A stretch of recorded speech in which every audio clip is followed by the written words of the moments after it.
primeiro domingo de 2019 e nós queremos desejar um feliz ano novo para todos aqueles que a gente não viu, e acho que a grande maioria aqui, eu pelo menos não vi, depois do dia 1º. E eu confesso que nessa época é um período em que as pessoas postam as suas mensagens, desejando um feliz ano novo, trazendo à memória, às vezes, como é que foi o ano anterior. E houve uma mensagem que me chamou muito a atenção, que foi postada aqui no grupo dessa igreja. E eu peço licença para fazer referência a ela, que foi assinado por um casal da igreja, e está assim. Essa mensagem foi redigida da seguinte maneira: pensei em uma mensagem linda para desejar a todos os meus amigos um feliz ano novo. Olhei algumas imagens, tentei escolher algumas frases feitas, mas cheguei à conclusão de que nada poderia ser melhor do que desejar o que de melhor recebi este ano. Não foi um ano fácil, pelo contrário, talvez este tenha sido um dos piores, mas é na dor e nos momentos ruins que aprendemos. Perdi pessoas queridas, mas ganhei muitos amigos. Fiquei desempregada, mas arrumei emprego. Fiquei doente, mas fui curada. Caí no banheiro, me arrebentei, mas não quebrei nenhum osso. Chorei de tristeza, mas chorei ainda mais de alegria. Desanimei na fé, mas me lembrei dos milagres de Deus em minha vida. E agora estou tomando meu lugar como filha do leão. Me vi como lagarta, mas também nasci como borboleta. O que quero dizer, meus amigos, é que no final de cada luta, de cada choro, sempre existe um aprendizado. Eu tive 365 dias para viver. Obrigado, Deus, por isso. E agora, que sejam 365 dias da plenitude do amor de Deus sobre a minha e sobre a sua vida. Que o Senhor nos dê mais dias para lutar e mais dias para agradecer. Lembre-se, o homem pode fazer planos, mas a última palavra vem de Deus, um brinde a 2019. Todos aqueles que fazem parte do grupo sabem que essa mensagem foi assinada pela Kessia, pelo Leandro. E Kessia, parabéns por essa maneira assim tão brilhante como você colocou a sua experiência, né? Falando das suas lutas. E a gente é humano, a gente tem as nossas dificuldades, a gente tem as nossas dores, tem hora que a gente parece que vai à lona, mas graças a Deus, porque o Senhor nos dá forças para continuar, para lutar, e a cada dia Ele nos fortalece. Então, o nosso desejo, meus queridos, é que este novo ano seja um ano de vitórias. A gente sabe que as lutas existem, mas o Senhor há de fortalecer os nossos corações. Amém? Abra sua Bíblia no livro de Gênesis, capítulo 13. Nós vamos ler os 13 primeiros versículos. Gênesis, capítulo 13, começando com o versículo 1 até o versículo de número 13. O escritor diz assim, todos acharam? Amém? O escritor diz assim: saiu, pois, Abrão, do Egito para o Neguebe, ele e sua mulher, e tudo o que tinha, e Ló com ele. Era Abrão muito rico, possuía gado, prata e ouro. Fez as suas jornadas do Neguebe até Betel, até o lugar onde primeiro estivera a sua tenda, entre Betel e Ai, até ao lugar do altar que outrora tinha feito. E aí Abrão invocou o nome do Senhor. Ló, que ia com Abrão, também tinha rebanhos, gado e tendas. e a terra não podia sustentá-los, para que habitassem juntos, porque eram muitos os seus bens, de sorte que não podiam habitar um na companhia do outro. Houve contenda entre os pastores do gado de Abrão e os pastores do gado de Ló. Nesse tempo, os cananeus e os ferezeus habitavam essa terra. Disse Abrão a Ló: não haja contenda entre mim e ti, e entre os meus pastores e os teus pastores, porque somos parentes chegados. Acaso não está diante de ti toda a terra? Peço-te que te apartes de mim. Se fores para a esquerda, irei para a direita, se fores para a direita, irei para a esquerda. Levantou Ló os olhos e viu toda a campina do Jordão, que era toda bem regada, antes de haver o Senhor destruído Sodoma e Gomorra, como o jardim do Senhor, como a terra do Egito, como quem vai para Zoar. Então Ló escolheu para si toda a campina do Jordão e partiu para o oriente. Separaram-se um do outro. Habitou Abrão na terra de Canaã, e Ló nas cidades da campina, e ia armando as suas tendas até Sodoma. Ora, os homens de Sodoma eram maus e grandes pecadores contra o Senhor. Meus queridos, começando este novo ano, eu acho que desse texto a gente pode extrair algumas lições muito importantes para a nossa vida. E quando eu estava refletindo sobre essa passagem, você observa aqui que a gente tem dois personagens principais, Abrão e seu sobrinho Ló. A gente tem alguns personagens aqui que a gente poderia chamar também de personagens secundários, que são os pastores do gado de Abraão, os pastores do gado de Ló. Há uma situação de conflito em que é necessária uma conversa entre eles para resolver esse problema. Esse texto também nos chama a atenção para a questão de tomada de decisões. Como é que a gente deve se comportar diante de algumas circunstâncias que exigem uma tomada de decisão em que a gente tenha de optar por fazer alguma coisa. E eu comecei citando aqui esta mensagem que a Kessia postou no grupo da igreja. E, meus queridos, quando a gente pensa nos conflitos que a gente vive, nós que somos cristãos, nessas dificuldades que a gente enfrenta e que a gente não está esperando por elas. Esses dias a gente viu aí no grupo pedido de oração pelo Heitor. E a gente que é pai, a gente sabe como é doloroso enfrentar a enfermidade de um filho, de uma filha. A gente vê as preocupações que a gente encara diariamente, aqueles que estão envolvidos com empresa, as tribulações, não é, que as empresas vivem. Por outro lado, aqueles que, às vezes, perdem o seu trabalho. A vida é uma grande roda que vai girando. E no girar dessa roda, a gente vê quantas situações diferentes a gente vai vivendo. Uma hora a gente está lá embaixo, outra hora a gente está lá em cima. E a gente não fica sempre em cima, porque essa roda gira e às vezes nós estamos lá embaixo de novo. E a gente tem de aprender a lidar com essas situações todas. E, meus queridos, eu quero chamar a sua atenção nesta noite para a vida desses dois homens.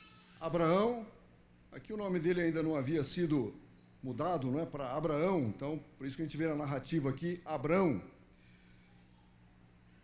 Então ele é um dos grandes personagens aqui, e o seu sobrinho Ló é o outro grande personagem desse texto.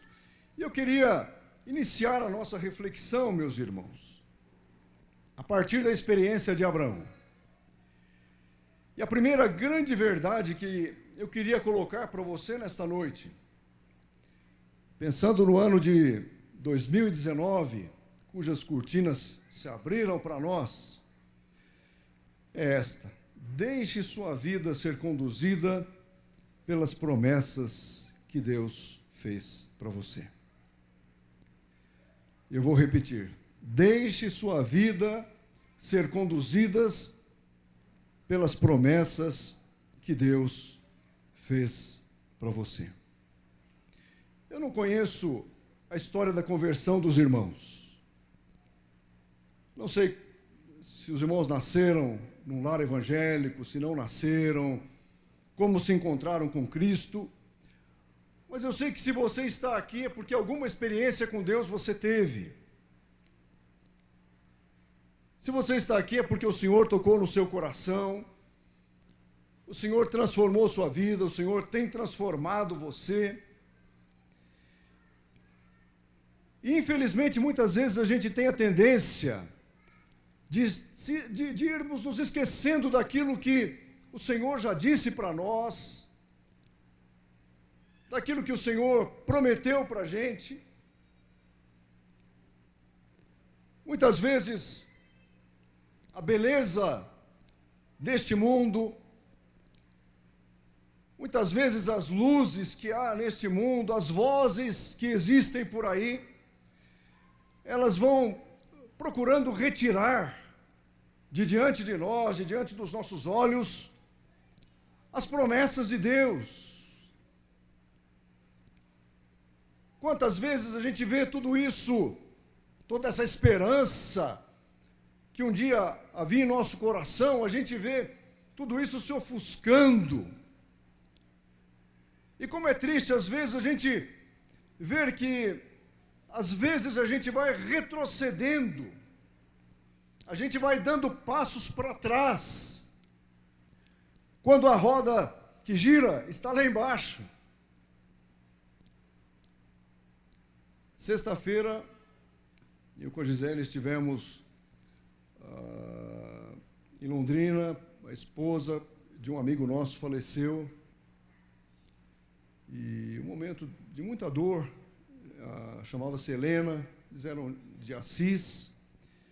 Como é difícil você estar num ambiente em que a morte trouxe separação e tristeza, embora a palavra diga que é melhor estar no ambiente de luto do que no ambiente de festa, porque é nesse ambiente de luto em que a gente reflete sobre a nossa pequena trajetória aqui, sobre o significado real da vida. Então, o que eu quero dizer, meus irmãos, é que nós devemos saber que nós não somos fortes demais, que não é tão difícil a gente ir à lona, que não é tão difícil a gente se prostrar diante das dificuldades. Isso pode acontecer com qualquer um de nós. E quando a roda girou e nos colocou lá embaixo, nós devemos voltar os nossos olhos para o Senhor. Sempre nós devemos voltar os nossos olhos para o Senhor. Mas nos momentos de dificuldade, nós devemos saber que o Senhor não está nos abandonando. Se Ele nos salvou, se Ele nos chamou, se Ele nos fez promessas, Ele haverá de cumpri-las. Quem era Abraão? Volte-se para a sua Bíblia. É impossível a gente falar sobre o capítulo 13 sem nos voltarmos aqui para o capítulo 12 também. Mas veja, Abraão, um homem comum, que viveu décadas sem conhecer ao Senhor. Se você olhar para o livro de Josué, isso é bem para mostrar que não havia mérito nenhum nele, nem na sua família. Josué 24:2 diz assim: então Josué disse a todo o povo: assim diz o Senhor, Deus de Israel, antigamente vossos pais, Terá pai de Abraão e de Naor, habitaram da além do Eufrates e serviram a outros deuses. Então Abraão e a sua família viveram num ambiente pagão, num ambiente em que falsos deuses eram adorados. Abraão não era melhor do que ninguém. E aquele homem, Deus manifestou a sua graça. A iniciativa foi de Deus. Se você olhar agora para o capítulo 12 de Gênesis, você vai ver: disse o Senhor a Abraão: sai da tua terra, da tua parentela, da casa de teu pai, e vai para a terra que te mostrarei. E Deus fez algumas promessas para ele: de ti farei uma grande nação, e te abençoarei, e te engrandecerei o nome. Sê tu uma bênção. E as promessas continuam: abençoarei os que te abençoarem, e amaldiçoarei os que te amaldiçoarem. Em ti serão benditas todas as famílias da terra. Sabe quantos anos Abraão tinha quando ele deixa Harã? Quantos anos? Quem se lembra aí? 75 anos de idade. Isso está aqui no capítulo 12, no versículo 4. Tinha Abraão 75 anos quando saiu de Harã. Ouviu as promessas de Deus, mas a gente tem que considerar que ele não ficou de braços cruzados. De imediato ele tomou atitude.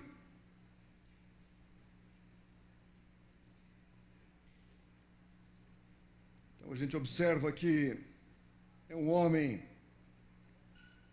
que viveu décadas sem conhecer ao Senhor, mas quando ele ouviu o chamado do Senhor, o que ele fez? Ele obedeceu. Então é marcado também pela obediência. O Senhor mandou ele sair da sua terra, ele saiu da sua terra. Um homem que soube fazer renúncias, já idoso, deixou a sua parentela. E vejam, meus queridos, que ele, diz aqui o versículo 5, que ele levou consigo Abraão. Abraão levou consigo a Sara, sua mulher, Sarai. Levou consigo seu sobrinho, Ló, filho do seu irmão. Pegou todos os seus bens que haviam adquirido, as pessoas que lhes acresceram em Harã, quer dizer, todos os seus servos, etc., e foram para Canaã, que era a terra que o Senhor lhe havia prometido. E me chama muito a atenção, meus irmãos, você observa no versículo 7 que o Senhor aparece para Abraão e diz assim: darei a tua descendência a esta terra. E o que Abraão faz? Ele edificou ali um altar ao Senhor. Observe o versículo 8. Passando dali para o monte, ao oriente de Betel, armou a sua tenda, ficando Betel ao ocidente. E no final do versículo 8 diz que ali edificou um altar ao Senhor e invocou o nome do Senhor. Esse foi um primeiro momento na vida dele. Ouviu o chamado de Deus, foi para a terra que o Senhor lhe havia prometido. Quando ele chega lá, ele toma um cuidado de edificar um altar ao Senhor, de invocar o nome do Senhor. Só que havia uma grande fome. E aí a gente vê no versículo 10 do capítulo 12 que, por causa dessa fome, Abraão vai para o Egito. E me chamou a atenção, no versículo 10, diz assim: havia fome naquela terra. Desceu, pois, Abraão ao Egito para aí ficar. Não sabemos se a intenção dele era permanecer no Egito, mas a promessa de Deus era que lhe seria dada a terra de Canaã. Então diz: para aí ficar, porquanto era grande a fome na terra. E lá Abraão vive alguma dificuldade, porque a esposa dele era muito linda, e houve um certo transtorno, e Faraó mandou chamar a mulher, o Senhor não deixou que a tocassem, mas ela acabou retornando para Abraão, E ele continua a sua jornada. Olha o versículo 20. Faraó deu ordem aos seus homens a respeito dele e acompanharam-no a ele, a sua mulher e tudo que possuía. Mas ele saiu do Egito e agora ele continua a sua caminhada ele retorna para Canaã. Saiu, pois, Abraão do Egito para o Neguebe, ele, sua mulher, tudo que tinha, e Ló foi com ele. O que movia esse homem, meus irmãos? Não era uma promessa de Deus para a vida dele? Ele havia ouvido a voz do Senhor, e diz o texto aqui, o versículo 3, que ele fez as suas jornadas do Neguebe até Betel. Ele retorna para onde primeiro ele havia montado a sua tenda, e no versículo 4 diz assim: ali Abraão invocou o nome do Senhor. Se há promessas de Deus para as nossas vidas, meus queridos, a gente não pode cruzar os braços. E podem surgir no meio do caminho dificuldades. Aqui no caso houve fome, e a fome forçou Abraão a ir para o Egito. Mas o Senhor não queria Abraão no Egito. O Senhor queria Abraão em Canaã. E ele se faz mover por essa esperança, por essa fé, naquilo que o Senhor havia falado com ele. E Abraão se preocupa com o culto. Veja que nos dois textos aqui, tanto no capítulo 12, quanto no capítulo 13, é dito que ele se preocupou com o altar do Senhor. Ele se preocupou em invocar o nome do Senhor, porque ele sabia que sem o culto a Deus e sem uma vida de oração, a gente não consegue chegar a lugar algum. Será que há promessas de Deus para as nossas vidas, irmãos? Eu creio que há. E são muitas. E talvez você poderia enumerar aqui promessas de Deus feitas a você através da sua palavra, nas quais você acredita. E talvez você pudesse enumerar também aqui momentos de dificuldades, como a fome que Abraão enfrentou, mas momentos que tentam levar você para longe daquilo que o Senhor prometeu para você. E o que eu quero te dizer nesta noite é que nada, meus queridos, pode tentar nos afastar das promessas de Deus. Se o Senhor fez promessas para nós, Ele vai se cumprir. O Senhor disse para Abraão: sai da tua terra, sai da tua parentela, vai para uma terra que eu te mostrarei, tu serás uma bênção, abençoarei os que te abençoarem, amaldiçoarei os que te amaldiçoarem, em ti serão todas abençoadas, benditas, todas as famílias da terra.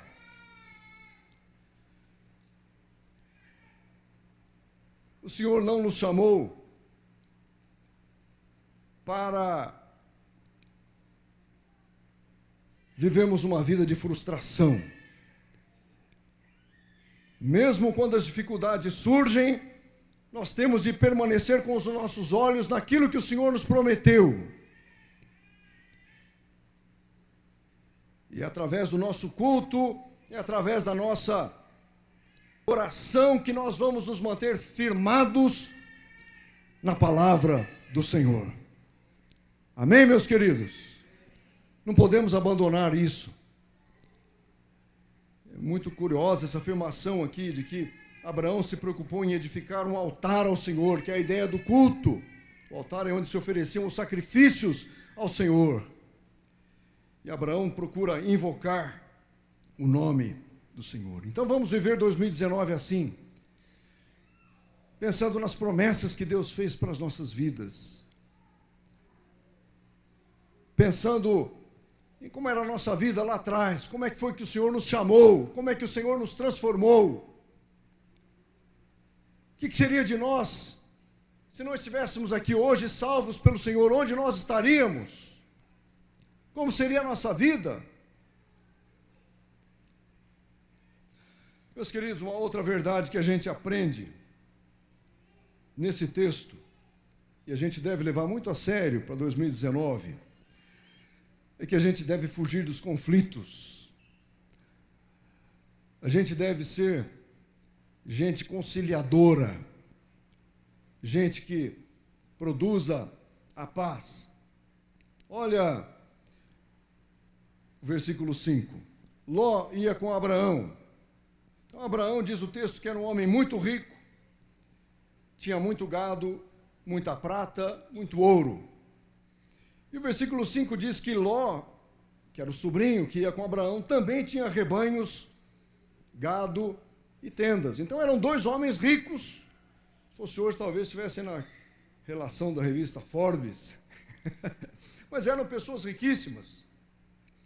E diz o versículo 6 que a terra não podia sustentá-los, para que habitassem juntos, porque eram muitos os seus bens, de sorte que não podiam habitar um na companhia do outro. E agora vem os personagens que eu chamei de secundários aqui no texto. Olha o versículo 7. Diz que houve contenda entre os pastores do gado de Abraão e os pastores do gado de Ló. E o versículo 8 disse Abraão a Ló: não haja contenda entre mim e ti, entre os meus pastores e os teus pastores, porque somos parentes chegados. A gente sabe, meus queridos, que onde está o ser humano, é muito comum que aí estejam também os conflitos. Seja lá na nossa casa, marido, mulher, filhos, no nosso trabalho, não é?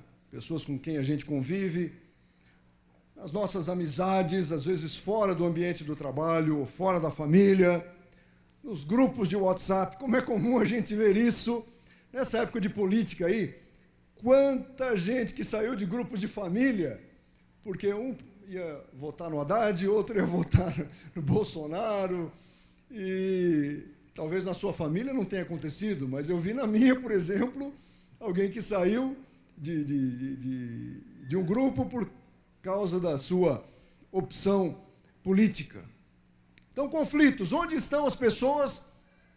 É muito comum que haja conflitos na igreja, onde nós convivemos, que deveria ser um ambiente pacífico, mas aqui estamos nós.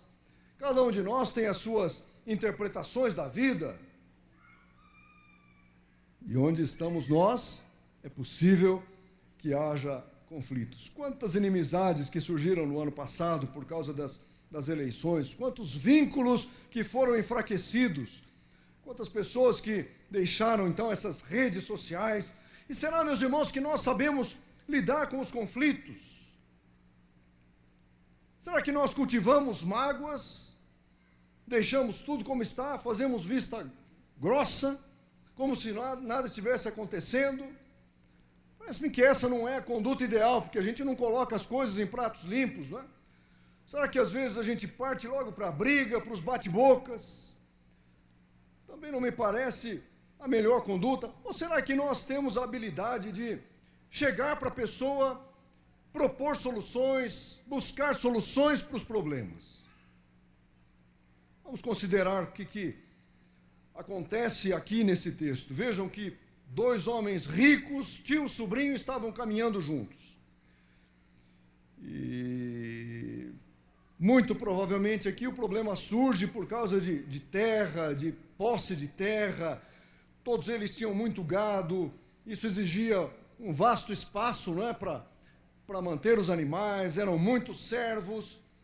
E os personagens secundários ali que criaram a confusão. Diz que a contenda nasceu entre os pastores do gado de Abraão e os pastores do gado de Ló. Muitas vezes a gente não se envolve diretamente num conflito, mas as pessoas que estão juntamente com a gente armam toda uma circunstância que pode destruir a vida da gente. Não é assim que acontece aqui? Esses pastores começaram a brigar entre si e o problema foi tão grave que tio e sobrinho viveram uma situação muito constrangedora. E diz o texto bíblico, nos versículos 8 e 9, que disse Abraão a Ló: não haja contenda entre mim e ti.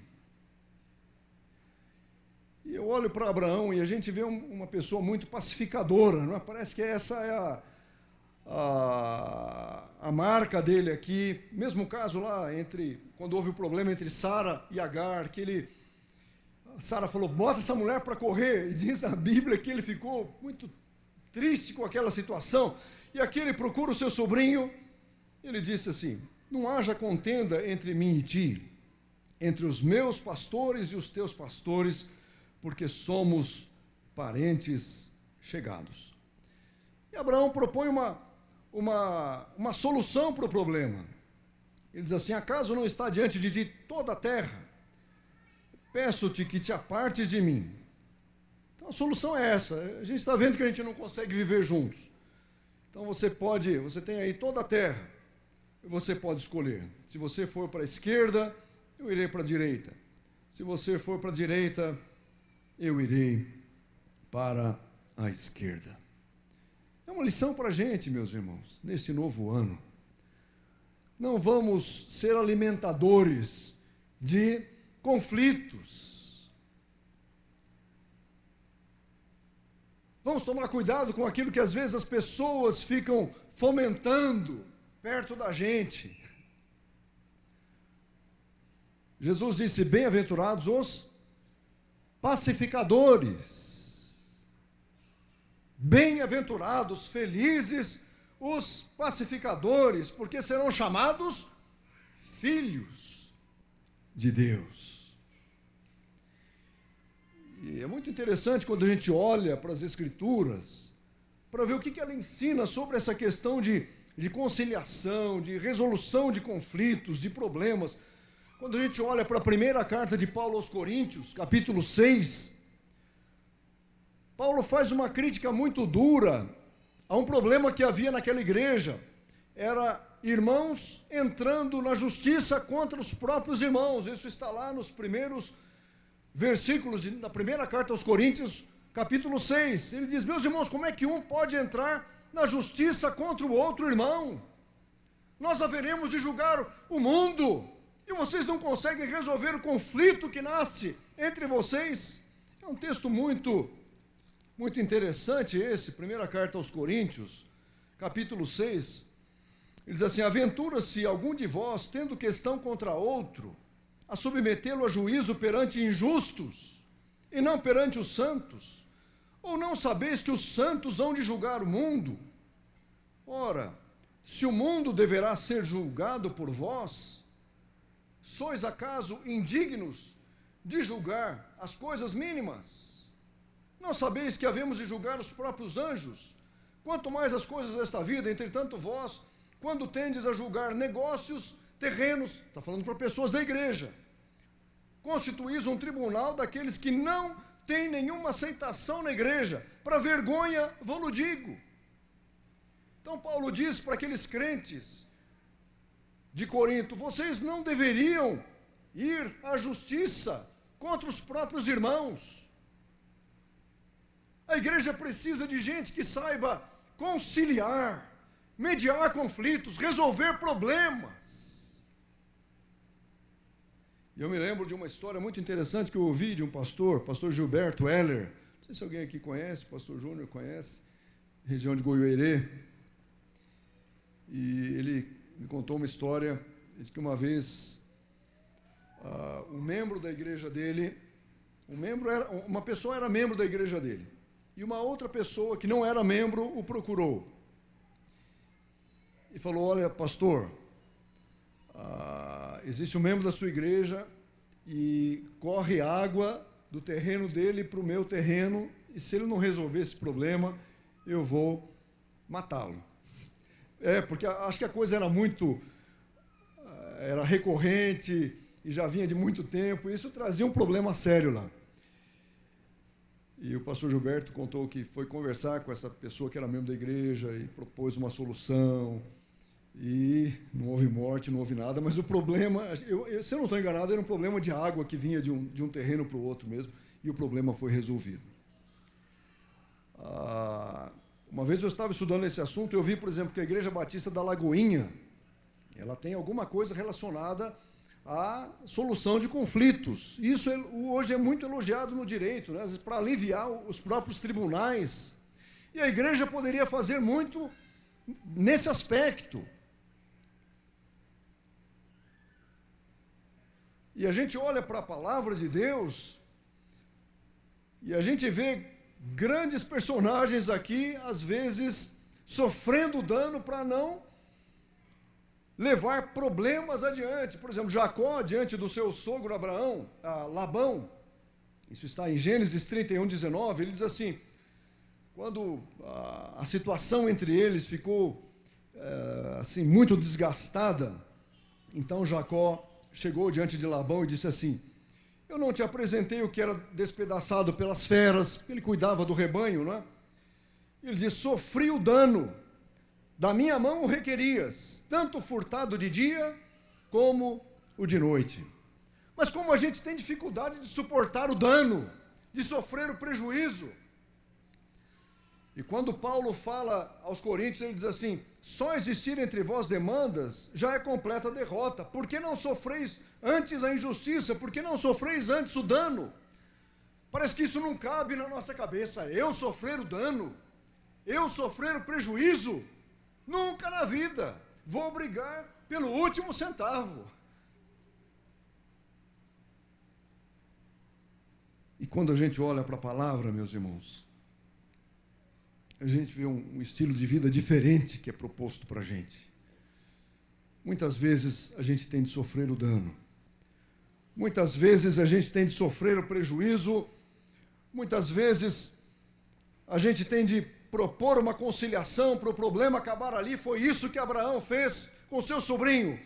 Vem cá, meu sobrinho, não precisa haver contenda entre nós. A terra está aqui.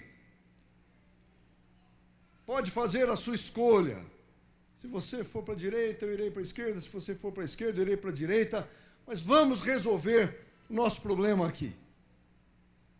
Vamos tomar isso como padrão de comportamento para a gente, meus irmãos. Ser pacificadores. Ser mediadores de conflitos. Ser conciliadores dos conflitos. Isso pode acontecer na nossa casa, no nosso trabalho. Isso a gente faz com o diálogo, orientando as pessoas. E Deus quer nos usar como instrumento nesse sentido também. Amém, meus queridos? E para concluir, meus irmãos, uma terceira verdade que eu aprendo nesse texto e que a gente deve tomar como base para 2019. Não vamos fazer escolhas com base naquilo que os nossos olhos estão vendo. Vamos fazer escolhas movidos pela fé. Olha para esse capítulo 12 e veja, depois de Abraão fazer essa proposta para ele, o que levou Ló a tomar a sua decisão? Diz o versículo 10, levantou Ló os olhos e viu toda a campina do Jordão, que era toda bem regada, antes de haver o Senhor destruído Sodoma e Gomorra, como o jardim do Senhor, como a terra do Egito, como quem vai para Zoar. Então, baseado naquilo que ele estava vendo, ele não se preocupou com seu tio, né? Na verdade, ele viu a terra toda bem irrigada, boa para o plantio, boa para manter os seus animais ali. E Ló escolheu para si toda a campina do Jordão, partiu para o Oriente e separaram-se um do outro. E habitou Abraão na terra de Canaã, e Ló nas cidades da campina, e ia armando as suas tendas até Sodoma. Ora, diz o texto, os homens de Sodoma eram maus, e grandes pecadores contra o Senhor. Meus irmãos, como é que a gente faz as nossas escolhas? Como é que nós fizemos as nossas escolhas no ano passado? Como é que nós vamos fazer as nossas escolhas neste novo ano? Normalmente, nós somos movidos pela beleza. A gente escolhe aquilo que é mais bonito.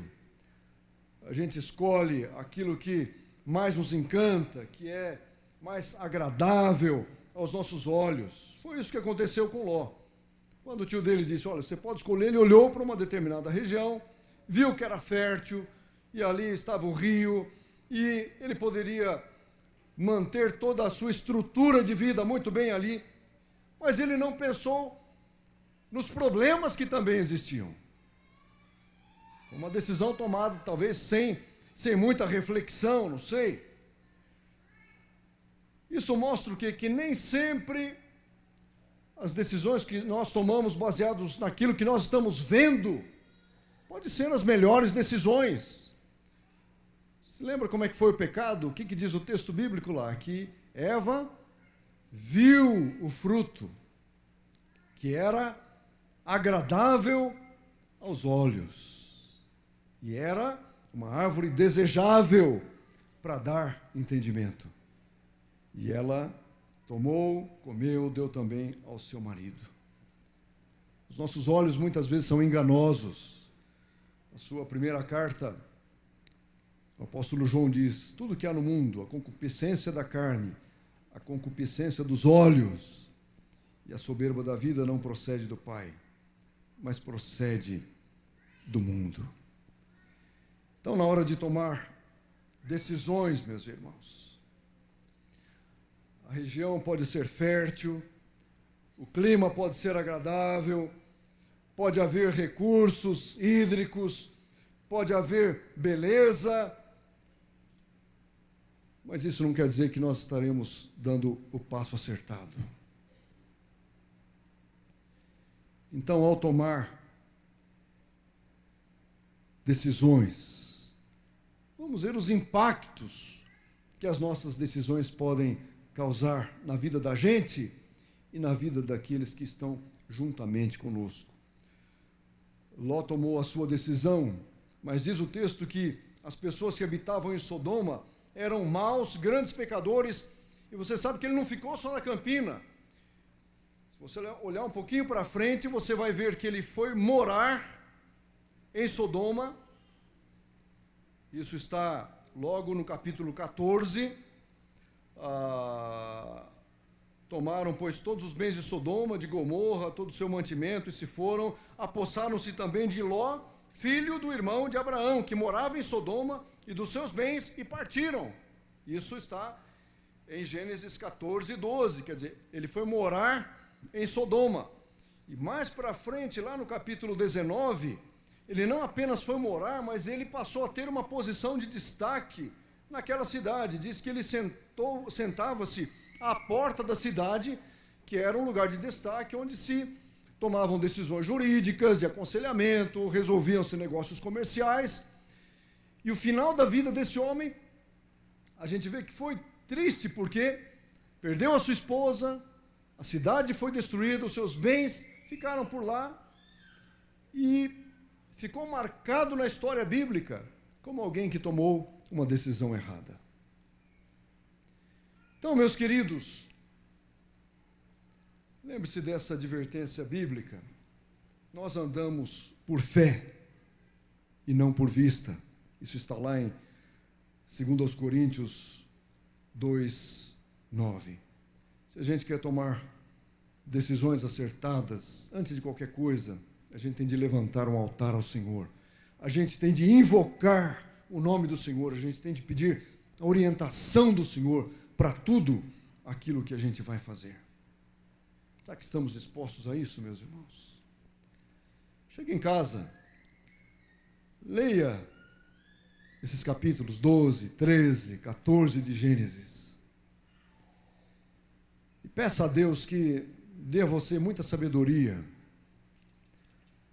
para que você possa conduzir esse novo ano, caminhando pelo trilho que o Senhor estabeleceu para a nossa vida, de promessa, de bênção. E que as coisas deste mundo não nos encantem, porque os nossos olhos devem estar sempre colocados em quem? Em Jesus, o autor e consumador da nossa fé. Amém, meus queridos? Deus abençoe, meus irmãos, em nome de Jesus.